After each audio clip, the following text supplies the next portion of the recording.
All right, everybody. We are back. Well, not really back. I guess this is going to be the first one. We're going to be The doing the very This first Week one. at Bungie. And Welcome, starting welcome, off welcome. with Season of the Lost. This one was on August 26th. And where do we begin? Tuesday was a big day. Really big. So big, Yeah. in fact, that a little bit of news ended up slipping into Wednesday. And many of you tuned in to watch every detail as it was revealed. But there was a lot to cover, so let's do a quick recap for the new lights out there. Witch Queen was announced, showing that even our enemies can bend light to their will. There's too much info to sum up in a few bullets, so hit our product page for more. That was an intense reveal, I must say, when they showed off It was those. a really good reveal, man. It took me by storm, and I'll be honest with everybody. Hydration, I was super negative in the beginning. I was like, I'm not even that excited. I wasn't that hype, and then I saw it, and it blew me away immediately. Yes. When those Hive Guardians showed up, it was my jaw had hit the floor. I was so surprised. I didn't think we'd ever see it. Honestly, I didn't think we'd see it.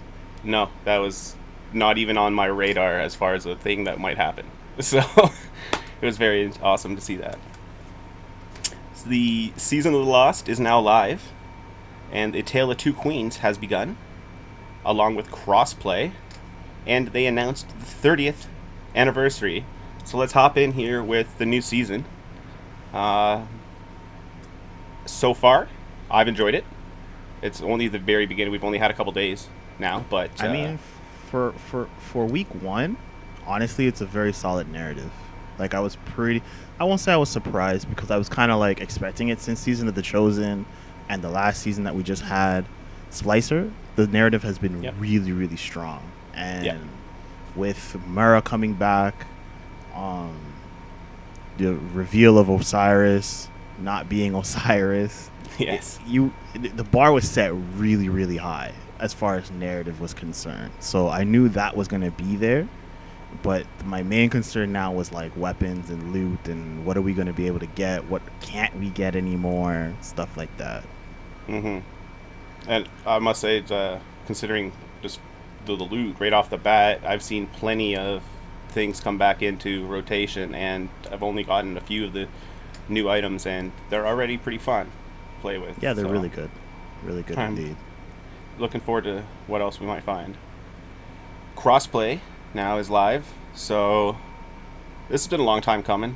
I think they did it right, where it's PvE, you're playing with everybody, doesn't matter, and PvP, you're only going up against PC if you're with a friend that has a PC. So everyone's not necessarily against the computer players for us console players. We gotta wait and see how that's gonna shape out once you start playing with your friends on PC in the Crucible. Then you'll know how much you really like it or not. That is true. Then you'll definitely know. But for as far as like PvE is concerned, I have no complaints. I'm very happy that it's there. Yeah. So they announced the 30th anniversary, which included the return of the long-awaited Galahorn. Never thought this was coming back. The king of even rocket said- launchers is back. Yeah, I swear they even said it's never coming back. But that was just to surprise us. Now they were just like, you know what? We'll dwindle the hope a little bit, and then reel him back in. That's why I'm hoping very that excited. maybe they do Twilight Garrison or something impressive like that. That would be nice to have. Yes, it would be. The armor sets that are going along with it look very good as well.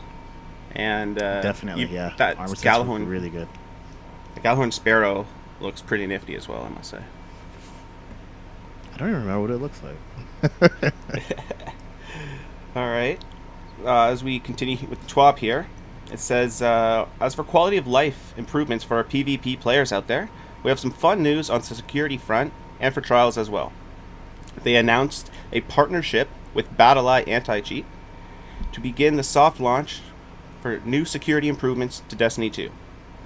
As they collect the data and strengthen their detections, they also appreciate all players who continue to report potential cheaters, and you can contact them at the link initiated in the T.W.A.B. They're also upgrading updates to the security policies as well as touching on things such as win trading and account recoveries in competitive environments. So anybody that has been doing some win trading, perhaps, or even doing a little account recovery, make sure you read up on that, because Bungie now says it is a no-no. So you don't want to get your account really banned. throwing the hammer down. And they had an article earlier in the week detailing the security issues that they were displaying, saying, okay, like, I understand that you want to test a new role on your friend's gun, or you need to go get an item at Xur, things of that nature.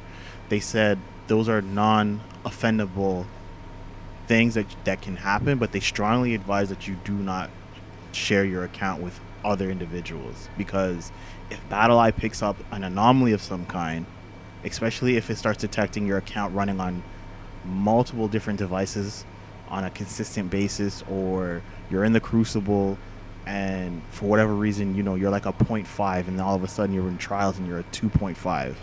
Battleye is going to detect an anomaly. It's going to be like, whoa, something's wrong here, and you could possibly get banned. Now, with Battleye currently in the sandbox, or in implemented in Destiny right now, I do believe that it is not sending any auto bans as of yet. I believe that's coming later in September, when Bungie has enough information to let Battleye do its thing by itself independently. So they're still doing manual bans until then. Okay. I didn't even actually know about that, the auto ban coming in, so that'll actually be interesting. Yeah. I had to make sure, because, like, again, we all know Tyrion has a habit of, like, maybe there's a sniper rifle quest that he can't do, so then I do it for him, but now obviously I'm not going to do that. Yeah, don't want to take the chance. Yeah, so he's on his own now. Yeah. Let's just pull up Revoker. It solves all your problems. Yeah, that it does. They announced some upcoming improvements to the Trials of Osiris, with the rewards, matchmaking, and labs also in that article. And it will be on hiatus until September 10th. So make sure to go check out that article. I will link it down in the description below. Dope. As we continue, they want to set some expectations. During the Destiny 2 showcase, we spoke of reworks coming to all light-based subclasses in Destiny 2. While we showed you a small glimpse of gameplay, we thought it would be really nice to talk about what that rework really means. But first, quick update on the Bungie Foundation initiatives. Bungie Foundation's been absolutely fantastic with all their charity work. They're always just top-notch. They have Team Rubicon direct relief teams on the ground across the world and are actively providing life-saving medical care, critical medical and PPE supplies, food, water, and shelter to hundreds of thousands of people in need with the recent disasters, including Haiti earthquakes, West Coast and Mediterranean wildfires, and Tennessee and Germany floods. They have not let up their mission to vaccinate vulnerable people against COVID-19, and as a thank you for everyone that pre-ordered the Guardians of Hope t-shirt and made a donation on the page, there is a special emblem it looks like you get here. Now, they're not necessarily for the t-shirt, just for the donations, but you can pre-order a t-shirt for it that will support the cause. It's a pretty nice emblem. I'll show it up on the screen. And if you donate $25, you get the emblem. And the shirt there looks pretty nice. Has Shaxx on it. And that is a nice little emblem too. Another emblem there that you get if you pre-order a shirt. So it does look like you get an emblem with the shirt pre-order as well. Yeah, actually. you do. Yeah, you do. Yeah. Once again, Bungie just doing Bungie things. Yeah, absolutely fantastic. Yeah, top notch, real class. The also from purchase is the Planet of Peace emblem, and that'll be delivered via email after purchase complete. And as we move on now with the T.W.A.B, though, it looks like we're going into the void. Starting in the Witch Queen, we'll be aiming to give light classes the stasis treatment season over season, bringing more customization to Guardians and new ways to engage with their abilities. While the team is still in development, Sandbox Discipline lead Kevin Yanes and gameplay designer Samuel Dunn are joining us to walk through their goals for abilities and the upcoming reworks that they're bringing to the table. So, Kevin says here, from the abilities team, they're here to share some sweet details about what's coming up next, By the time this gets posted, I assume you have already heard the opportunity what's cooking here in the digital kitchen. The world, characters, and story were all moving forward, and things are changing big time. Destiny 2 is evolving, and that means the sandbox needs to evolve with it. Previously, I laid a roadmap of changes that got us to Season 15 with some vague hints about the future. But now that we're here, I want to plant more flags in the ground about where we're going next. Straight to business. Throughout Tuesday's reveal, we watched you all react to Witch Queen, Season of the Lost, and the 30th anniversary. Part of those reactions were on subjects like subclasses and stasis aspects and fragments. I feel that before we move forward, we should rip a few bandages off. Okay, so here we go. There will be no new Darkness subclass with the Witch Queen or through Year 5. I told you guys. I told you it wasn't going to happen. I told you. But you got me. I said I was on the board with everybody else. I was on the train for poison, for corruption. I was on the train. I thought we were going to get it. Stasis has been a headache, and just they finally got it in a healthy place. And I understand that, like, to introduce another new subclass into the fold now, and the light classes still kind of falling behind as far as customization and personalization is concerned, that's no good. Because all that's going to happen, this new subclass is going to kill everything else. We're going to have to run into the same kind of problems that we did early Stasis, where it was a bit too overpowered. Then we're going to play the let's over nerf, under nerf, and kind of balance it till we get it balanced, much as Stasis has gotten till now.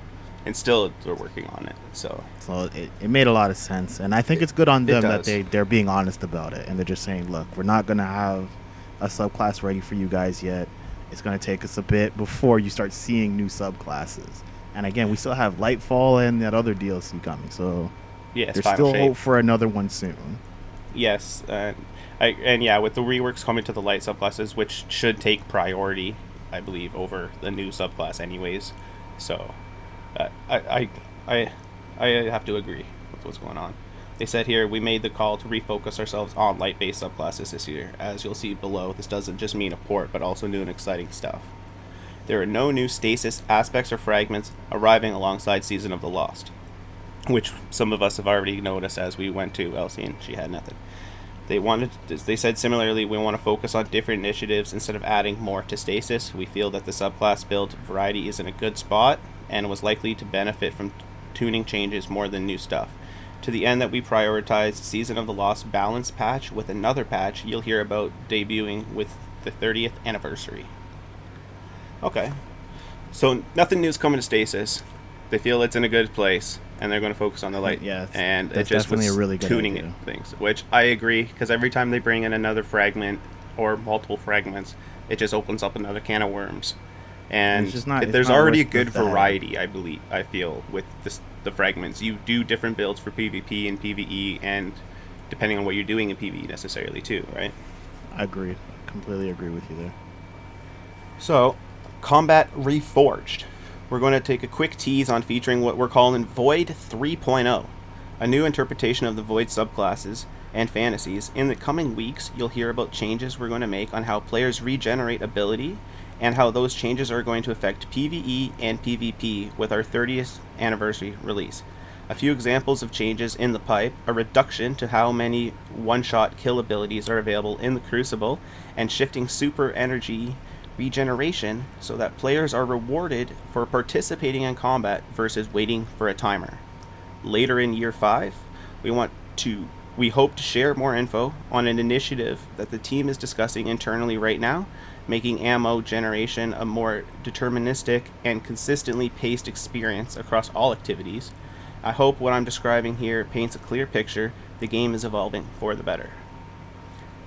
As someone that is sick and tired of getting hit by those Titan punches and one-shot punch, I can say I like it. I know we got a throwing knife as a hunter. I get it.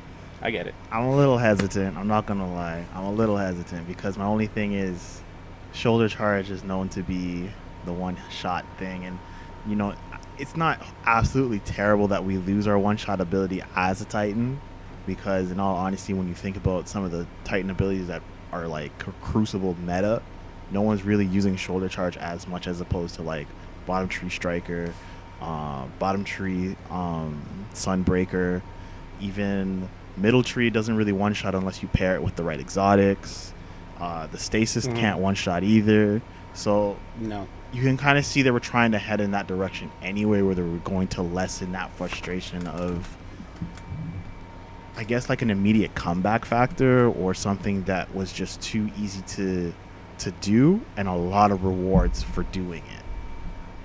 Yeah, that I think that's where it was. It was a little bit of not as much risk, and the reward was quite great because it doesn't take much to build up the generation you need for the hit, and you just one pop somebody and they're done.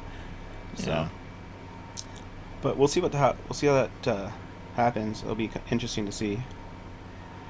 He said here, Destiny 2 is a living game, and as we head into the 5th year, we're looking to how we can evolve the sandbox you know and love to not only create new and exciting experiences, but to better polish ones that haven't had much love since our launch in 2017. We've learned a lot over the years, and with each iteration of the sandbox, we're hoping to apply those learnings through year 5 and beyond. Hope you guys are excited about the future as I am. We got a brave new world.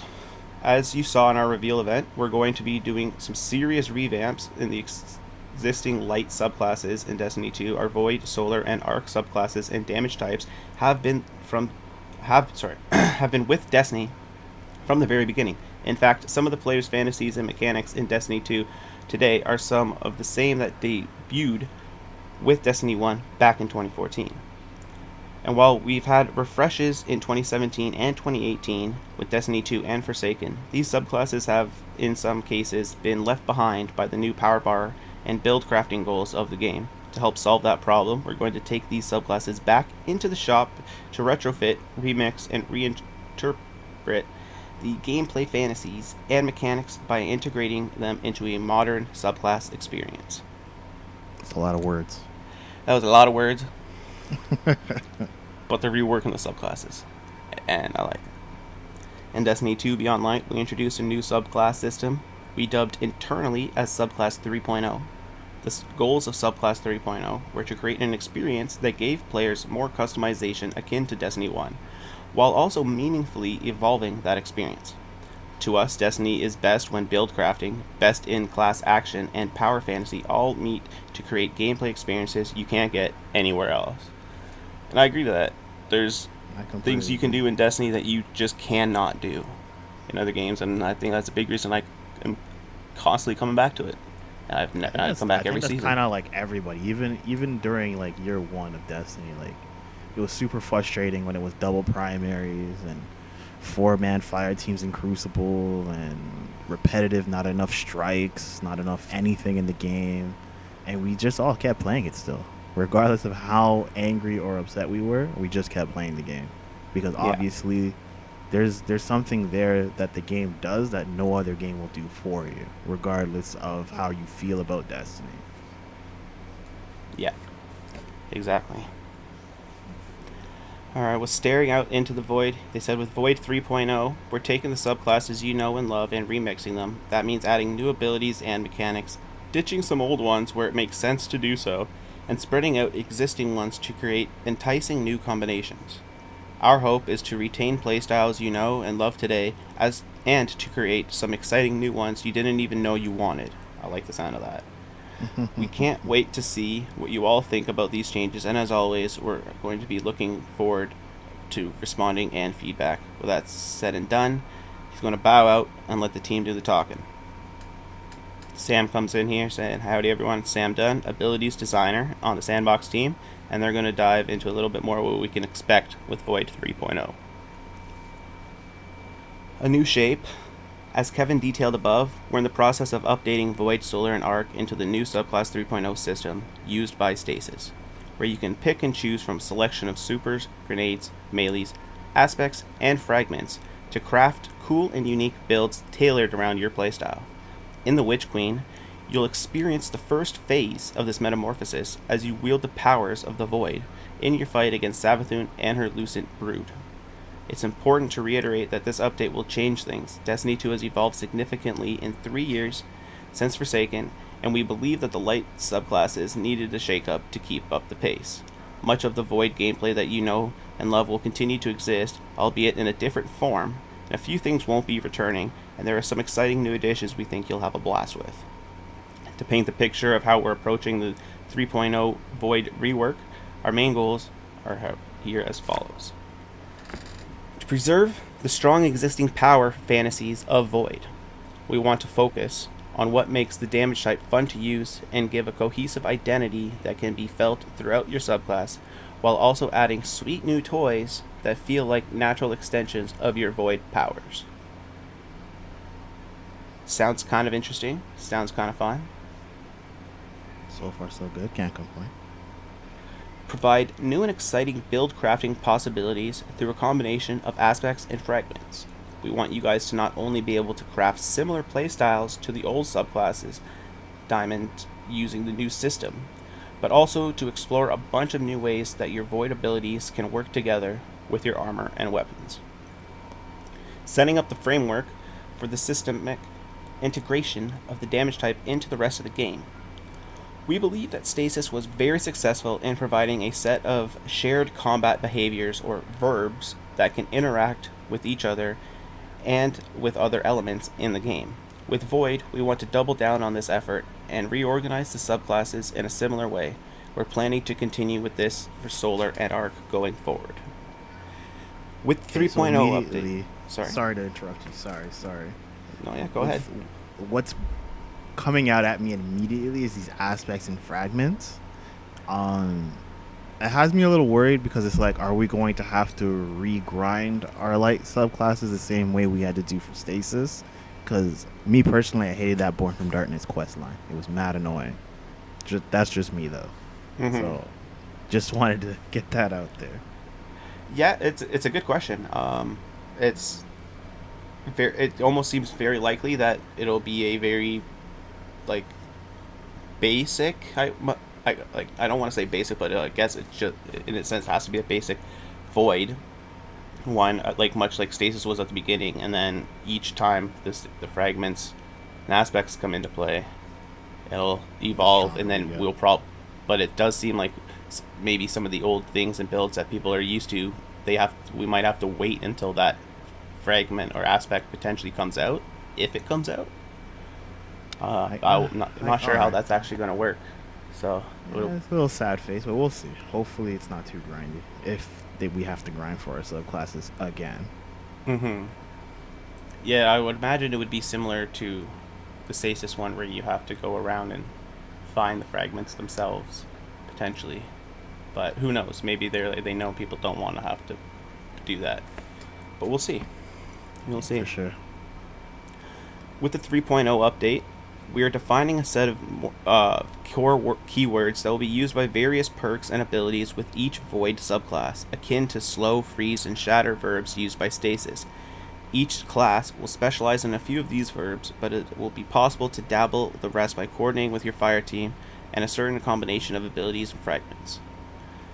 Additionally, these verbs will appear in other places outside of the subclass screen: weapon perks, exotic armor, and mods from your seasonal artifact. We intend to continue expanding that list as we move forward.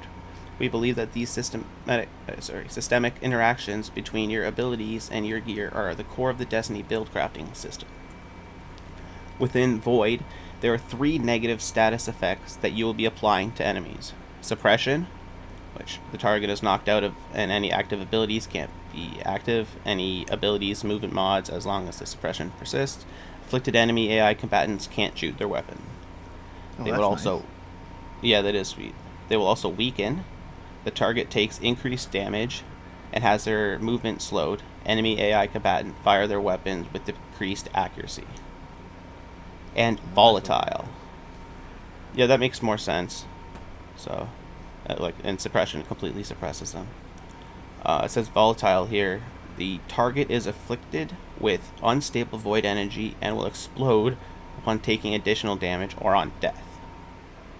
Sounds like code of the commander. Oh yeah, there it is. That makes sense. The 3 positive effects that you'll be applying to yourself and allies: a Void overshield, a protective barrier or void light, which reduces damage from taking combatants. Invisibility. You vanish from sight and do not appear on the enemy radar. That would be obviously for the hunter. And devour. They make it sound like it's super universal. I know, but it kind of does, but I would imagine that's just talking about the hunter, because the next one is devour. You feast on the energy of your foes. Kills restore you to full health, and grant grenade energy and extend devour, which was only a warlock ability. So yeah. I'm guessing that's just a little bit. It's just an example of words that we'll be seeing. So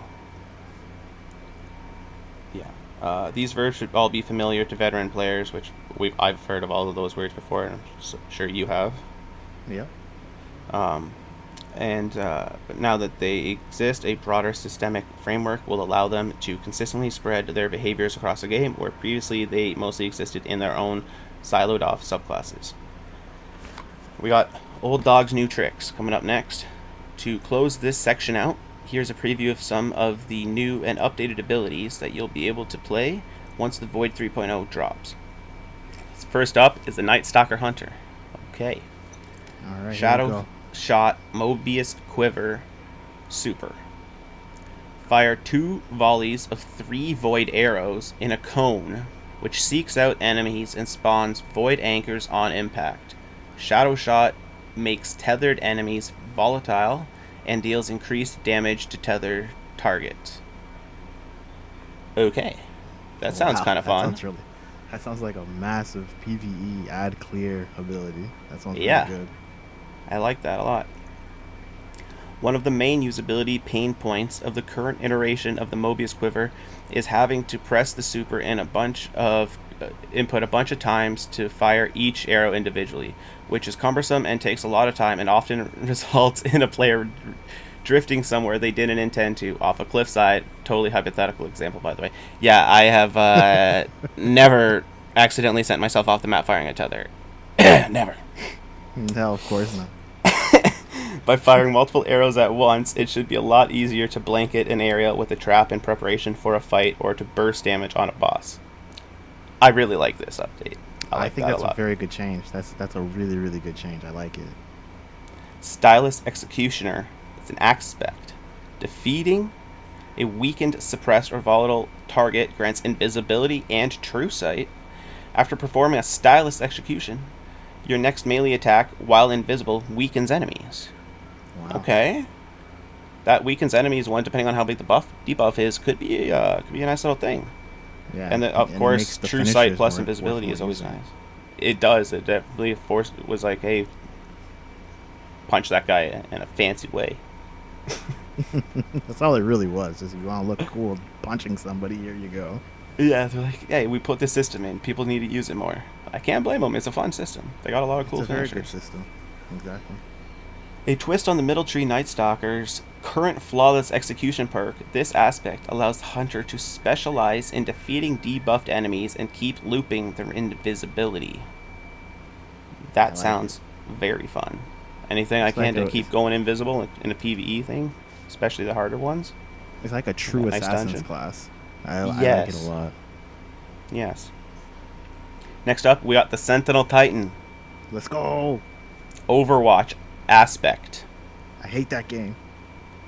It's a new aspect. Sorry.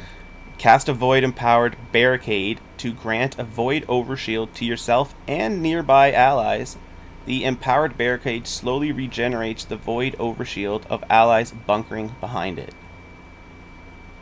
I wonder if I'm going to be able to do that in Crucible. You start a trials match, I barricade everybody, and we just rush them with everything we have. Everyone's got an overshield. And then the one guy that's sniping at the back can stay behind and keep refreshing his overshield as long as he's behind that barrier. that sounds a little strong. Yeah. We'll see how it plays out. But yeah, hopefully it's not too bad in PvP. But definitely don't want 3 people coming at you with an overshield. That'd be funny. We want players to lean into the Sentinel fantasies of being in the front line protector of your team, so Overwatch is a powerful tool for setting up prior to an encounter and providing a safe haven to fall back when things get spicy. You're telling me, Jesus. Shield Toss, projectile melee. Hurl your shield towards an enemy. The shield can ricochet off enemies and surfaces, granting you a small chunk of void over shield for each enemy hit. This subclass, I think, is about to be my new favorite. We want to give Titans more options when it comes to projectile melees. Shield Toss is a great choice for aggressively pushing towards a group of enemies, softening them up and giving you extra staying power. I like it. That does sound quite fun. I really like that subclass change. That sounds really beefy for the Titan class, and they really need something to help them out here, and I think this is it. I mean, as someone that uses the Doomfag pauldrons to throw my shield around Captain America style all the time when I am playing my Titans, this is perfect for me. You literally just did it today. Yeah, this is perfect. All right, we got the Voidwalker Warlock. The ones Here we go. hate the most. Yeah, Pocket Singularity projectile melee. Launch a tracking, unstable ball of void energy that detonates when it's near an enemy, pushing targets away from the blast and making them volatile. That sounds awesome, and also really can be, good. Depending on how that goes and how the tracking is in PvP, could be interesting. As long as it doesn't The one fact that shot it makes kill them me, volatile I'm okay. too, though, is kind of interesting. As long as it doesn't one shot kill me. That's all I'm begging for. Don't one shot kill me. We'll be cool. Yeah, exactly. Hopefully not. I mean, they're pushing away from that, at least at the Titan-wise, so you would hope that it would be the same thing. Yeah, yeah. Designed as an anti-dive tool and a way to push enemies out of cover, with careful placement, it's possible and incredibly satisfying to bop enemies up in the air and then pop their volatile with a well-placed headshot before they hit the ground. Nice. So you kind of like grav lift them up in the air and then try to quick pop them in the head. I like it. So it's like kind of what the Scions do when they shoot that void thing underneath your feet? Yes, it does sound similar to that, yeah. Okay, that's cool. It's a Child of Old Gods, an aspect. That's a badass sounding aspect. That's the best name I've heard thus far. Yeah, excuse me. Jesus. Cast your rift to summon a sentient black hole which hovers at your side, waiting for a target. It will launch itself at enemies, then begin siphoning their energy and weakening them, refunding their life force back to you as either grenade or melee energy if you are using a healing rift, or health if you are using an empowering rift. I feel like they have that backwards. Yeah, I feel like you should get the melee and grenade for the empower rift and health for the healing rift. Yeah, it's alright. I feel like it should be the other way around. Defeating enemies who are being siphoned by the child will refund some rift energy. I gotta read that back again one more time. Sorry. Defeating enemies who are being siphoned by the child will refund some rift energy. Oh. I really hope we don't keep galling at that. Oh, that's hilarious. Also, that sounds so freaking cool. It sounds really strong. But you know what? Now that I'm thinking strong about it, what if they're purposely saying that if you want to heal while you're in your empowered rift, the child has to be able to go and it has to be able to go and get your health back. That's the only way you're going to get it back using this rift. Maybe. Because then, I guess they're trying to make it a little bit more versatile. I guess I don't know. Yeah, perhaps. Yeah. It says Child of the Old Gods is a strong debuff tool that gives Voidwalkers an additional way to lock down an area while sustaining themselves. Yeah, sounds exactly like that. So, that's exactly what it is. Yeah. We hope that this preview sparks your curiosity and gets you thinking about cool new Void builds. However, have you ever wanted to run Spectral Blades and Vanishing Step, Ward of Dawn controlled by Demolition, Handheld Supernova and Devour? There are a lot of new possibilities. And as we get closer to the Witch Queen, we'll be back in future TWABs to talk more about the supers, fragments, and grenades you'll be mixing and matching. They're also very excited to show that we're cooking up, and we can't wait till you get your hands on it. In the meantime, though, they want to check out the ability balance update that they released at the Season of the Lost with update 3.3. Thanks for your time, and see you soon. But there is some more. They talk about the more prime, more rewards. We'll go over that in just a quick second. So looks like in the next few TWABs we'll be getting, or over the next season, we'll be getting more TWABs about the subclasses, more about the Void one, and then I don't really expect us to hear anything about the Arc or Solar one until the No. Void launches. Yeah, so we're gonna get the other ones probably midway through Witch Queen. Maybe like by season 2 of that expansion, we'll probably see an Arc, and then season 3 Solar, or vice versa, depending on which one they prioritize doing. Yeah. I don't see talking about the Void changes anymore, probably until we start hitting the holiday season, the December, maybe early November, late November. We'll start seeing more changes in the TWABs, but I don't think we're going to hear much else about it from now. Okay. Well, I'm looking forward to that as we continue to do these weekly TWABs here. And really cool that we started doing this. yeah, I'm very happy that we started doing this. Looks like they have some more Prime rewards here. Just like got a Wardcliff Coil exotic rocket launcher.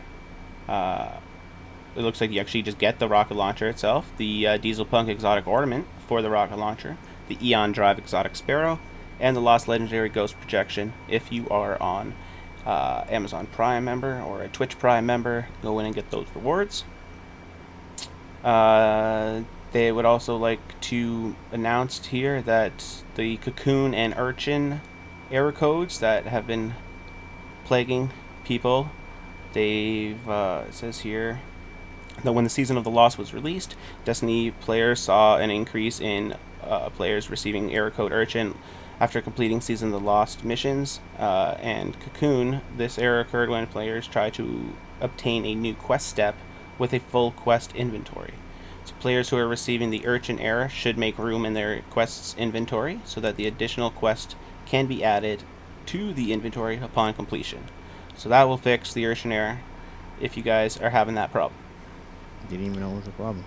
No, neither did I. They go over some of the known issues, so if you guys are experiencing any issues, then they touch upon it in the TWAB. Go over this list. There's just a bunch of stuff. I can fire them off, I guess, here real quick. Some players on PC are unable to launch into the game because of an unknown missing file.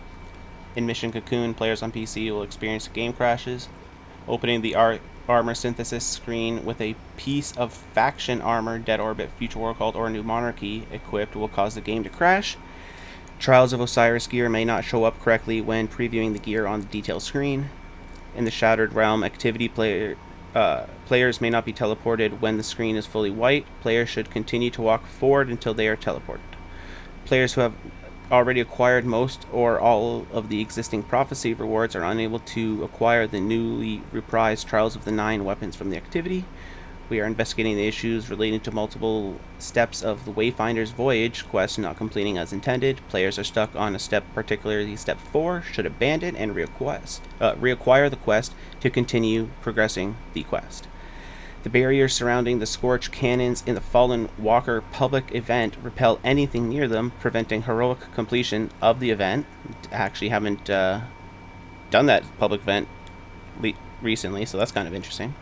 Yeah, I haven't done it. In the Astral Alignment activity, there can be an extensive delay between the opening of the final chest and the activity awards. Also in the Glycon, they're just in there today. It takes 7 hours for you to get the rewards to pop up. My goodness. Yeah, it's like forever. The Sweet Spot Triumph is not progressing when killing Vex worms with precision damage. Progression towards Tracing the Stars quest doesn't count if a player picks up Atlas SKUs before they pick up the quest, or if they pick up SKUs on another character. The Ascendant Ballast 1 Season Challenge isn't properly tracking when players pick up wayfinding runes in the Shattered Realm. Players are encouraged to pick up the Water Wheel rune first so that they can complete the weekly challenge this week.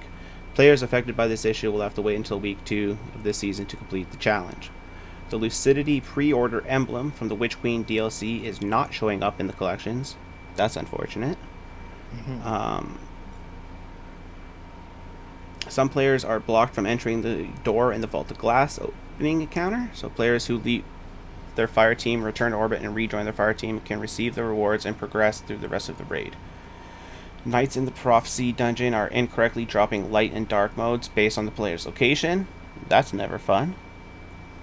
The Withering Heat artifact has no description text. I actually noticed that today. I was wondering why there's nothing there. When this mod is equipped, causing damage with a solar ability weakens champions for a short duration. Cool. I didn't even know that was happening. Yeah, I went through the artifact mods today, and I was like, there's nothing here. It's blank. What's going on with that one? The Fire and Ice artifact mod only spawns one solar and stays as well. No backup plans. Exotic Titan gauntlets can. The no backup plan exotic Titan gauntlets cannot take shaders. The Lucky Pants exotic hunter leg armor elemental affinity cannot be changed. The Solstice 2021 Illuminous Grasps hunter ornaments is unavailable to equip. A player's Bungie friends list doesn't update automatically when accepting a Bungie friend request, and when attempting to import friends from other platforms. For Bungie friends, some platforms display an error that can't import friends. And then after that, they're just talking about mixing up the sandbox in the coming weeks. So the summit seasons. Oh no, it's not anything but mixing the sandbox. Sorry, it's just the movie of the weeks. Yeah. Check out the movies of the weeks; those are always fun. And some of the artists of the week, definitely check that out. The community art is always fantastic. We got a lot of talented artists in the Destiny community, so definitely check that out. But it looks like that will do it for the T.W.A.B this week. That was a beefy one. That was long. It was a long one, a very long one. Hopefully, it's not going to be long again next week. Yeah, we can't expect them all to be that long. So DMG did say that you can't expect them all to be super beefy. So, but I do really appreciate with the information that they're relaying towards us, especially that the fact that there's no darkness subclass. They could shut down all the rumors for so many people right now. Yeah, it definitely sucks to hear, but it's completely understandable, and I would rather have the light subclasses reworked to have the stasis touch to them with the fragments and aspects first. Completely agree. But looks like that'll do it for us, from us, everybody. I am G3 Hydration. I'm G3 Tyrant. And until next time, hope you guys have an absolutely wonderful day. And as always, stay hydrated. Peace.